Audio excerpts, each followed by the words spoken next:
and of course, we don't have to even think what is new. There is nothing new. It's still ammunition and air defense, and of course we also see that the push for Ukrainians to agree on the ceasefire is very hard, and probably in upcoming months we know that 9th of May for Russia is very important, so they will try to have some kind of agreement probably to the United States, but exactly this is why we need to speed up the deliveries as quickly as we can. Sorry, please again.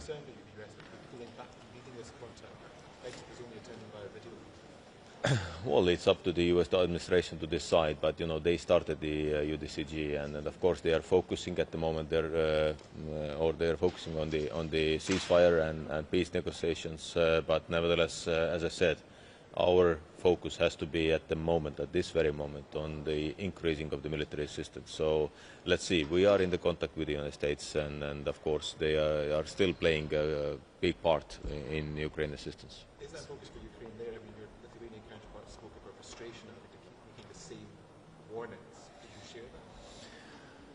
I'm looking what we can do. To complain for about something, it's possible, but we need to see what we can do. And Europe can definitely do more. And we've seen that Sweden has said new package. We said the new package. Many others said yesterday to me, and that they will announce today. So let's put this all together and concentrate on that, what we can do, and not to concentrate on that, what we can't do. So the reassurance force that's being discussed, are you worried that the protection and defences of countries like Estonia, NATO's eastern flank, will be weakened as nations focus on trying to get troops together to put in Ukraine? Most notably the Brits. The Brits have a battle group in Estonia. We all know the British Army is much smaller now and probably can do less. Are you worried that commitment will be weakened? Well, first of all, my position has been very clear that we cannot jeopardize the security of the eastern flank. So this has been very clear from the very beginning of these talks.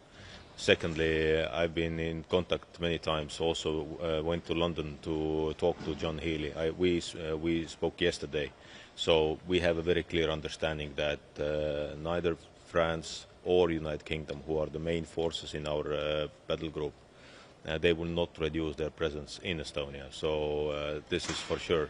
But again, my message has always been also that we have to be very clear here that when we start to regenerate the Ukrainian force, when we will be in Ukraine somehow, then we have to understand that there will be a Zapad exercise very soon in August, September, and we need to see that that we will not fall into any kind of trap.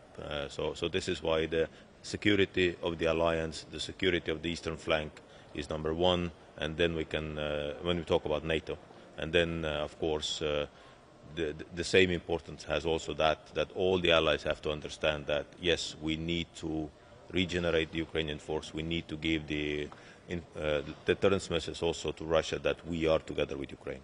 Are you confident? You said that the US is still doing a lot on Ukraine assistance, but they haven't announced any new packages since the new administration has come into office. So isn't it the truth that there's a huge US-sized hole in Ukraine assistance? And how can your talk of surging arms work when the US isn't actually at the table anymore? I said that the US is still important, and of course there is a delivery plan which is still in process.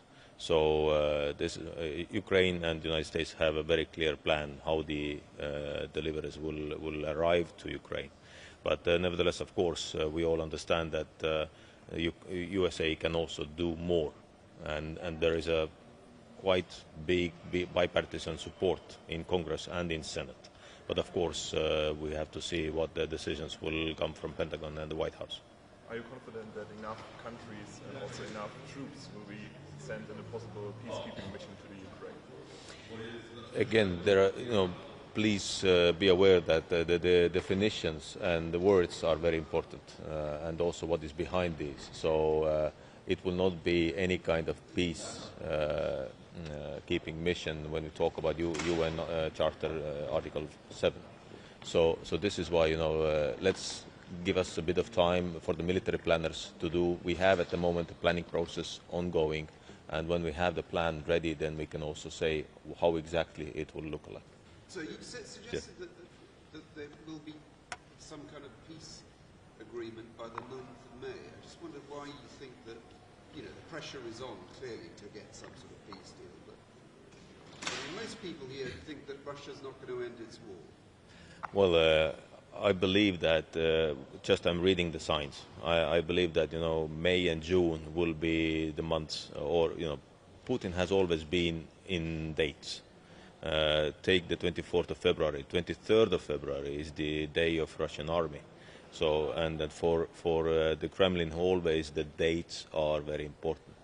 So this is why I believe that also 9th of May, which is for us the day of Europe, for Russia is the day of ending the Second World War, they will strive probably towards this to get some kind of deal, some kind of ceasefire or whatever. Will it happen? I don't know. It's up to Ukrainians and then, of course, together with the United States, who are at the moment behind the table. We have to concentrate not on that, what will be in these negotiations. We have to concentrate on that, what we can do more for Ukraine. So thank you very much. I have to go to see the Rustam.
battery guzzling like Forder show.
Ja, sag mir.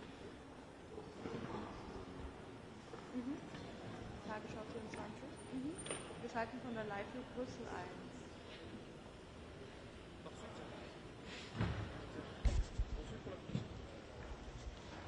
Ja, genau. Wir wählen uns direkt in Hamburg ein.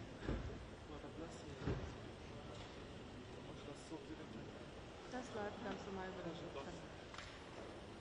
Du kannst gerne meine Nummer als Kontakt angeben. Super. Ja, super. Danke.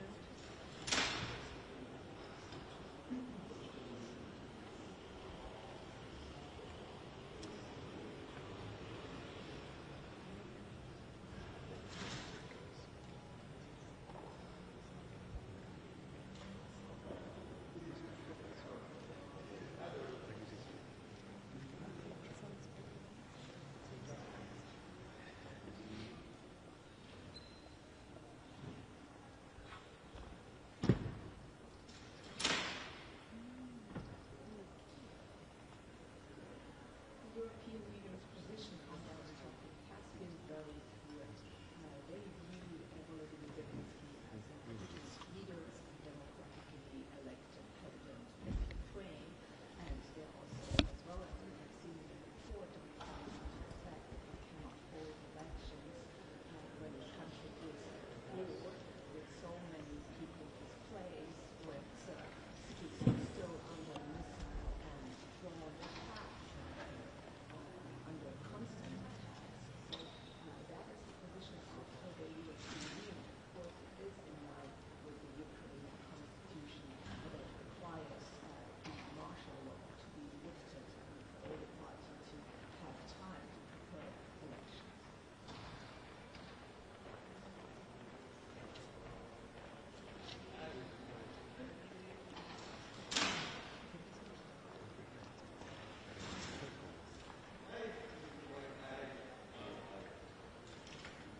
Well, I think this is very telling. He will be joining the meeting virtually, but a couple of days ago, Good morning.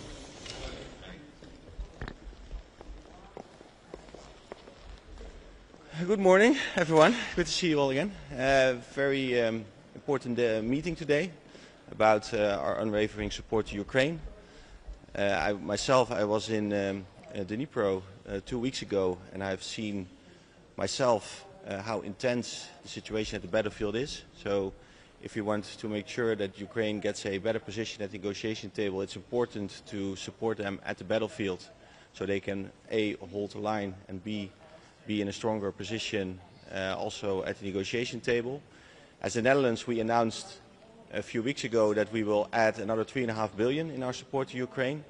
We try to accelerate this, so out of this 3.5 billion we will spend 2 billion this year. And for us, a very important priority in this is air defense. It's also what President Zelensky asked for this week, because the air attacks are more intense than ever.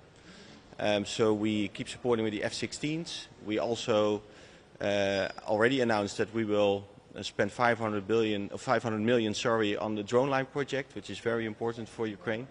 And what we announced today is that we will spend another 150 million on a Hawkeye air defense system, which also helps Ukraine to defend their skies. Can I ask you, sir, the American Defense Secretary, Vitek, said obviously isn't here in person. What signal do you think that sends about American support for what you're doing and for Ukraine? I think of course we have seen that the position of the United States with the current administration when it comes to supporting Ukraine in some ways is different, but in other ways it is the same. And what we have seen so far is that the support of the United States that has been promised is now delivered, and I think that is very important. I understand that the Secretary of Defense is joining by conference call. That's what I read in the news, at least. If that's so, I think that's very good. You know, I know that he's traveling all around the world, so if he's participating in it this way, I think that's very good. Providing support to Ukraine, you mentioned some of the things your country is sending.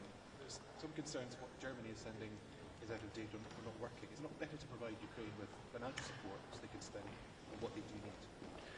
We are in very close contact with Ukraine and with the Ministry of Defense. So with all the projects that we do and all the spending that we do, we go through the list with them to see if our spending, if that's what Ukraine really needs.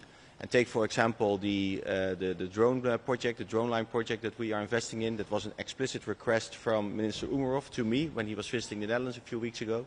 It's 500 million in total. He asked, can you dedicate part of this budget, of this 500 million, can you spend part of this budget?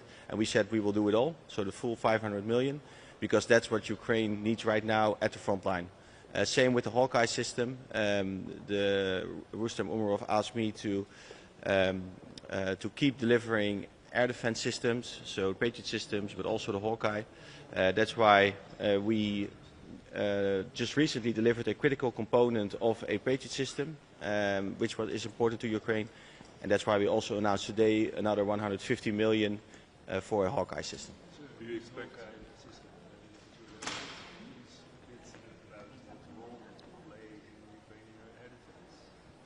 Yeah, so of course what Ukraine needs is layered air defense, because what we see right now is that Russian air attacks are often, they are massive, also with different types of weapon systems, so cruise missiles, sometimes ballistic missiles, but also drones. And in order for Ukraine to protect their skies, they need to have these layered air defense systems. Of course, Patriot systems are very important when it comes to the ballistic part. But also Hawkeye systems and more shorter range systems are also important in order to complement that layered air defense. And the Hawkeye system has proven to be very effective, and that's why we will spend another 150 million. We do this together with the United Kingdom to make sure that that system can be provided to Ukraine. Your Estonian colleague just mentioned that a ceasefire might actually come sooner rather than later. What would the Netherlands be able to contribute to reassurance force? Of course, we all want a ceasefire to be there sooner than later. What we can exactly bring and what we will exactly do, we will announce at a later point, because we need to go through a political approval process in the Netherlands first. But would you be ready to act quickly if we have a ceasefire within the next weeks or months? Of course, our military is preparing for different scenarios, as the military is always doing. So if there is a ceasefire, if there is, and the outcome of the negotiation would be that there is a European mission, and if there is politically approved in the Netherlands, then we will be ready soon also to participate. Yesterday you had a lot of questions about a potential mission. Did you get clarity in the meeting yesterday about the point of the mission, the purpose of the mission, the mandate, the rules of engagement, the potential size of the mission? I mean, is there consensus on what it would look like, and can you give us any details? Now, so some of the things became more clear, but it was an open conversation. So of course, when you're sitting there with 30 countries, there are also some different views, different opinions. But I think yesterday was a very fruitful day, because we had an open conversation, and some of the perspectives that different countries have, some of the opinions, I think they became closer together. But it's not that it's finalized yet. Do you expect the defense partnership with the US will become even more complicated when the terrorists will again play a role? I think we try to separate those two issues. I think it's very important that together with the United States we keep on strengthening our common defense and common deterrence, that together with the United States we keep on also supporting Ukraine, and that we work towards a robust peace and a just peace in Ukraine. And I think we should try to separate those from any other discussions. Thank you. Yeah.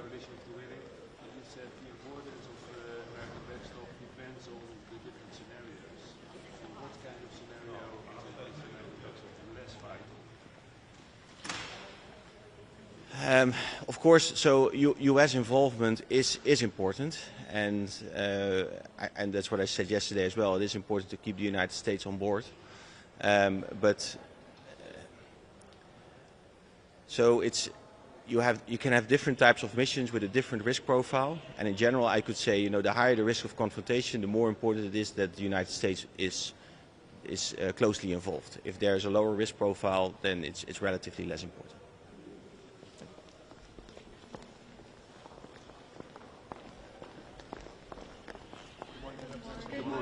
Good morning.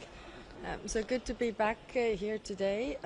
Today we're discussing again what more can we do to help Ukraine. And on the European side, last year we supported Ukraine with 20 billion. So this year already member states have committed over 23 billion. So we are definitely doing more than last year, but we need to do more. So we see the pledges coming every day. We also see that there are steps taken by the member states, which is important that we send this signal that we are behind Ukraine, and this is also what the meeting is about. Madam, you said yesterday about the reassurance force. There had to be some clarity as to what the goal was. Was it a monitoring force, a reassurance, a deterrence force, and the like? Are you any clearer as to what exactly is being asked of European countries in terms of commitments, military commitments, what their role will be after that meeting? No. You're not? No. I mean, the different member states, like I said, have different opinions, and the discussions are still ongoing. Okay. A question: how concerned are you that Russia may be getting ready for a major offensive in the next months to strengthen its position and potential talks? Well, they are trying to do that all the time. I mean, we see these deadliest attacks that they have done in recent days, and also yesterday again we heard they are not targeting military, they are targeting civilians to cause major harm. But they are not advancing as fast on the battlefield, really. But it's clear that they want to make their position better. At the same time, I mean, we are already 4 weeks into the time where Ukraine agreed to unconditional ceasefire, and we haven't seen any positive signs on the Russian side. So we really need to put the pressure on Russia, and I think it's the credibility of all the ones who have said that we need the killing to stop.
einmal im Teams.